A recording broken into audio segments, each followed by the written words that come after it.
अहंकार से जुड़ी सत्यभामा की कहानी कुछ इस प्रकार है कि एक बार की बात है, श्री कृष्ण द्वारिका नगरी में अपनी पत्नी सत्यभामा के साथ सिंहासन पर विराजमान थे।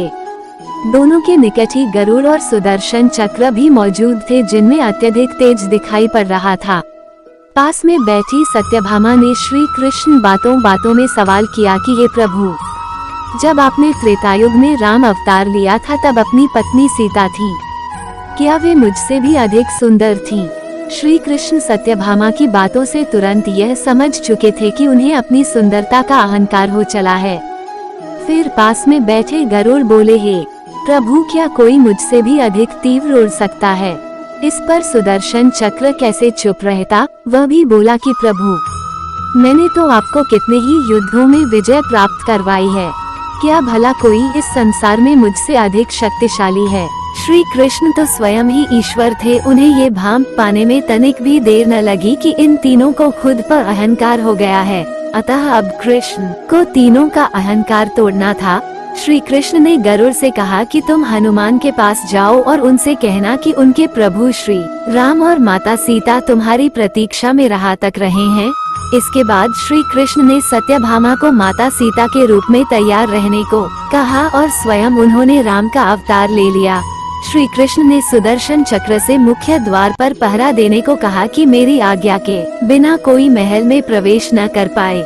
गरुड़ ने जाकर हनुमान जी को संदेशा पहुंचाया और अपने साथ चलने को कहा, पर हनुमान जी ने कहा कि तुम आगे चलो, मैं वहां पहुंचता हूं। गरुड़ उस समय सोच रहा था कि ये वृद्ध वानर न जाने कब तक वहां पहुंचेगा, पर जब गरुड़ द्वारका में पहुंचा तो वह देखता है कि हनुमान जी तो उनसे पहले ही द्वारका पहुंचकर वहां प्रभु श्री राम के चरणों में बैठे हैं। इस पर गरुड़ को बहुत लज्जा महसूस हुई। हनुमान से श्री राम ने पूछा कि तुम महल में प्रवेश कैसे कराए? क्या मुख्य द्वार पर तुम्हें किसी ने अंदर से रोका नहीं?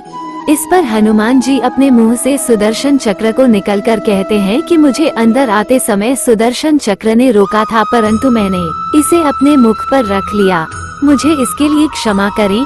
इस समय तक गरुड़ को अपनी तीव्र उड़ान का अहम और सुदर्शन चक्र को अपनी तीव्र उड़ान का अहम और सुदर्शन चक्र को अपनी शक्ति का अहम समाप्त हो चुका था।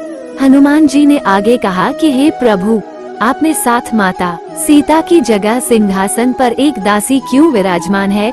हनुमान के मुख से इस तरह के वचन सुन श्री कृष्ण की रानी सत्यभामा का घमंड जैसे चूर चूर हो गया। हनुमान ने जब उन्हें सीता माता न समझकर दासी कहा तो सुंदरता पर सत्यभामा का अहंकार अब खत्म हो चुका था।